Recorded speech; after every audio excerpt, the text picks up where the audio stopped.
Hello students, आज हम start करने जा रहे हैं unit number 5 electromagnetic wave. Topic रहेगा क्लास 12+2 फिजिक्स का। तो आज हम टॉपिक शुरू करने जा रहे हैं, वो है इलेक्ट्रोमैग्नेटिक वेव क्या होती है। पहले हम बात करते हैं। देखो, मैक्सवेल साइंटिस्ट थे जिन्होंने कुछ इक्वेशनें ड्राइव की एक्सपेरिमेंटली, और उन्होंने कंक्लूजन निकाला कि अगर टाइम के अकॉर्डिंग इलेक्ट्रिक फील्ड चेंज हो रही है तो वो मैग्नेटिक फील्ड पैदा कर देगी। और इसके रिवर्स भी उन्होंने ट्रू बताया कि अगर टाइम के अकॉर्डिंग मैग्नेटिक फील्ड चेंज हो रही है तो वो इलेक्ट्रिक फील्ड पैदा करेगी। यानी कि दोनों फील्ड जो है आपस में कोरिलेट है, एक दोनों के लिए सोर्स का रोल प्ले करती हैं। तो वहाँ से नया कंसेप्ट निकल के आया हमारे पास इलेक्ट्रोमैग्नेटिक वेव्स का। तो इन्होंने कहा ये एक ऐसी वेव होगी जिसमें दोनों ही वेक्टर होंगे, इलेक्ट्रिक फील्ड वेक्टर भी होगा और मैग्नेटिक फील्ड वेक्टर भी होगा।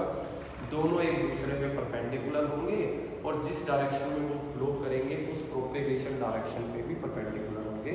तो हमने डेफिनेशन लिखी, उसके अकॉर्डिंग देखिए, these are the wave in which sinusoidal variation, यानी कि साइन की फॉर्म में चलेंगे, of electric field vector and magnetic field vector right angle to each other and as well as right angle to direction of propagation। एक दूसरे पे भी perpendicular है और प्रोपेगेशन पे भी परपेंडिकुलर रहेंगे। तो आप डायग्राम भी देख सकते हो, इलेक्ट्रिक फील्ड मैग्नेटिक फील्ड एक दूसरे पे भी ये परपेंडिकुलर है, दो एक्सिस है, y और z की फॉर्म में इनको दिखाया गया एक तरीके से। ऑल्सो अगर x की बात करें तो जब y और z में कोई चीज़ है तो z x पे वो क्या है, परपेंडिकुलर रहेगी, तो वहाँ भी ये परपेंडिकुलर रहेंगे। तो ये हमारे पास जो है वो इलेक्ट्रोमैग्नेटिक वेव है। कुछ कंसेप्ट जुड़ा हुआ है इनसे कि ये पैदा कैसे होती हैं, तो देखिए हम डिस्कस कर देते हैं। हमने ये पढ़ा है अब तक कि अगर चार्ज सिर्फ रेस्ट पे है तो वो इलेक्ट्रिक फील्ड ही पैदा कर सकता है, मैग्नेटिक फील्ड नहीं पैदा कर सकता। लेकिन अगर चार्ज मोशन में आ जाता है तो वो दोनों तरीके की फील्ड पैदा कर सकता है, इलेक्ट्रिक भी और मैग्नेटिक भी। लेकिन ये ज़रूरी नहीं है कि चार्ज अगर मोशन में है तो वो इलेक्ट्रोमैग्नेटिक वेव पैदा कर सके। उसका रीज़न क्या है कि चार्ज मोशन में तो है लेकिन चार्ज यूनिफॉर्म वेलोसिटी के साथ मूव कर रहा है। अब यूनिफॉर्म वेलोसिटी से मूव करने पर इलेक्ट्रिक और मैग्नेटिक फील्ड दोनों पैदा होंगी।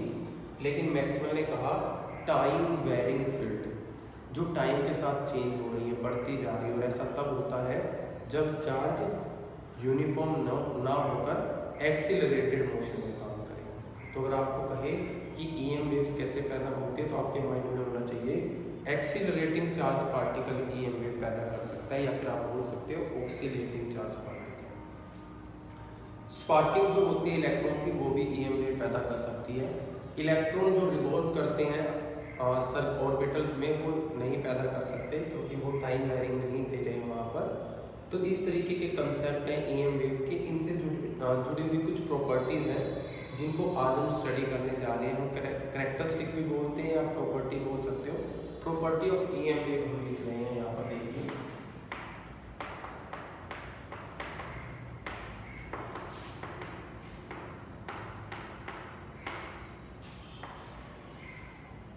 सबसे पहली प्रॉपर्टी की अगर बात करें तो हम इनके प्रोडक्शन की ही बात करेंगे। तो क्या लिखेंगे, एन एक्सीलरेटिंग और oscillating charge produce EM wave.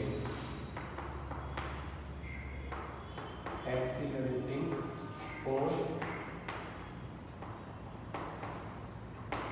Oscillating charge produce EM wave. ये है पहली प्रॉपर्टी जो हमें पता होनी चाहिए। दूसरी property, they are transverse in nature. इसका मीनिंग हम अभी कर लेंगे। They are transverse in nature. दो तरीके के नेचर होते हैं, एक लॉन्गिट्यूडनल और एक ट्रांसवर्स। लॉन्गिट्यूडनल वो जो वैक्यूम में ट्रेवल नहीं कर सकता, जिसको मीडियम चाहिए, लेकिन ट्रांसवर्स वो होते हैं जो कहीं भी ट्रैवल कर सकते हैं, उनको मीडियम की ज़रूरत नहीं होती। तो हम लिख सकते हैं they can also travel in vacuum because they can't require any material medium, because they can't require any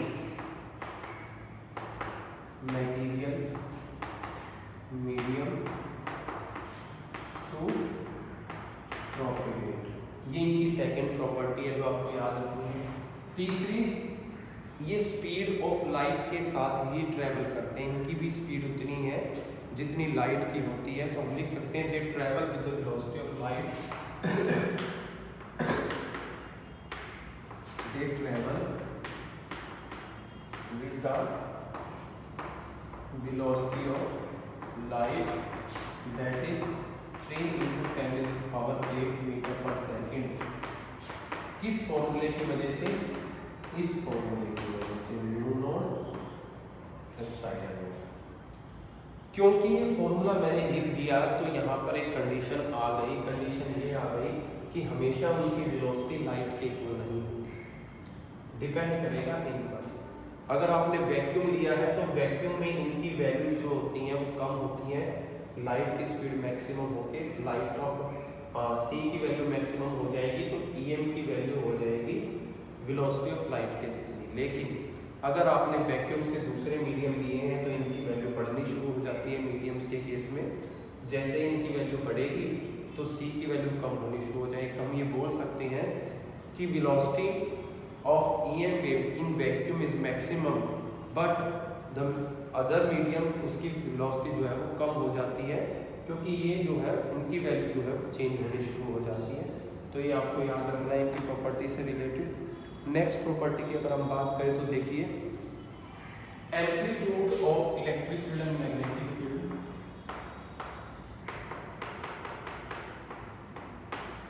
amplitude of electric field and magnetic field are related as E/B = C। ये फॉर्मूला है हमारे पास। C यहाँ पर speed of light है, E electric field की value, B magnetic field की value है। इस फॉर्मूले से दोनों के मैग्नीट्यूड को रिलेट कर रखा है। नई बात है आपको याद रखनी है कि दोनों के जो फॉर्मूले हैं, जो मैग्नीट्यूड रहेगा इलेक्ट्रिक फील्ड मैग्नेटिक फील्ड का, वो इस रिलेशन के साथ रिलेट किया जाएगा। फिफ्थ प्रॉपर्टी आ जाती है कि जो एनर्जी होगी वो दोनों में इक्वली डिवाइड की जाएगी। दोनों वेक्टर में जो भी इस वेव की एनर्जी होगी, वेव जो फ्लो करेगी, energy of wave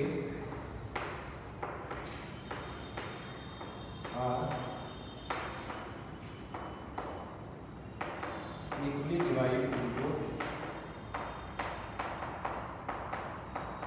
electric field vector and magnetic field vector। दोनों वेक्टर्स में एनर्जी को जो है वो इक्वली डिवाइड किया जाएगा। इसके अलावा इलेक्ट्रोमैग्नेटिक वेव जो है वो सुपरपोजिशन प्रिंसिपल को भी ओबे करती है। दे ओबे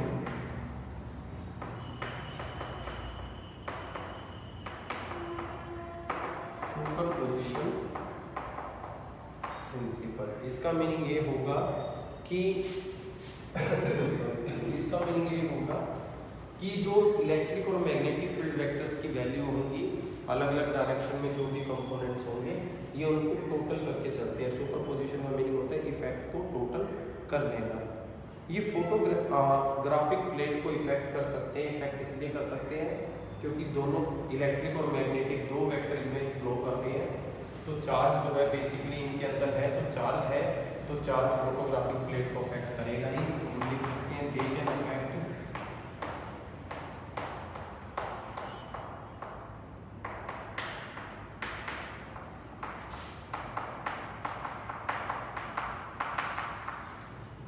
अफेक्ट फोटोग्राफिक प्लेट, ये इसको अफेक्ट कर सकते हैं। इसके अलावा जो हमें एक प्रॉपर्टी और इम्पोर्टेंट जो करनी है वो ये कि वेलोसिटी जो है इन वेव की वैक्यूम के अंदर दो चीज़ों पे डिपेंड नहीं करती, जो आपसे बहुत ज़्यादा पूछा जाता है एग्जाम में क्वेश्चन, वो है फ्रीक्वेंसी और वेवलेंथ पे। दो चीज़ों पे डिपेंड नहीं करती। मैं लिख देता हूँ, आपको याद रखना है। Velocity of wave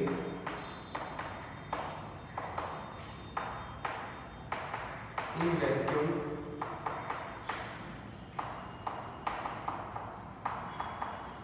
do not depend on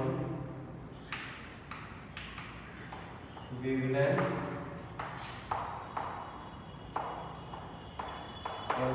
से आपको याद रखना, वैक्यूम इन दोनों चीज़ों पे डिपेंड नहीं करती और ऑल्सो एम्पलीट्यूड पर भी डिपेंड नहीं करती वेलोसिटी। तो ये बातें आपको याद रखनी है। ये आज हमने इलेक्ट्रोमैग्नेटिक वेव के बारे में पढ़ा, क्या होती है उसके बारे में हमने डिस्कस किया, जिसके बाद दोनों ही वेक्टर हैं इलेक्ट्रिक और मैग्नेटिक और दोनों एक दूसरे पे perpendicular, also perpendicular to direction of propagation. तब जो वेव पैदा होती है वो कहलाती है ईएम वेव। एक एक्सीलरेटिंग और ऑक्सीलेटिंग चार्ज इसको पैदा करता है, रेस्ट पे होगा तो नहीं पैदा करेगा। ट्रांसवर्स नेचर है, हर मीडियम में से क्रॉस कर सकती हैं। स्पीड लाइट की जितनी है अगर वो वैक्यूम में है, मीडियम में है तो स्पीड कम हो जाएगी। दोनों के मैग्नीट्यूड को इस फॉर्मूले से रिलेट किया गया है। एनर्जी जो है वेव की वो दोनों वेक्टर्स में इक्वली डिवाइड होगी। सुपरपोजिशन प्रिंसिपल को फॉलो करते हैं। चार्ज की वजह से पैदा हुआ है, चार्ज मूव कर रहा है तो फोटोग्राफिक प्लेट को भी इफेक्ट करेगा। और अगर वैक्यूम की बात करें तो वेलोसिटी वेव की ना फ्रीक्वेंसी पे डिपेंड करती है, ना वेवलेंथ पे डिपेंड करती है और ना ही एम्पलीट्यूड पे डिपेंड करती है। तो ये आपके पास प्रॉपर्टीज थी इलेक्ट्रिक मैग्नेटिक वेव की, इनको आपने अच्छे से रिवाइज कर लेना।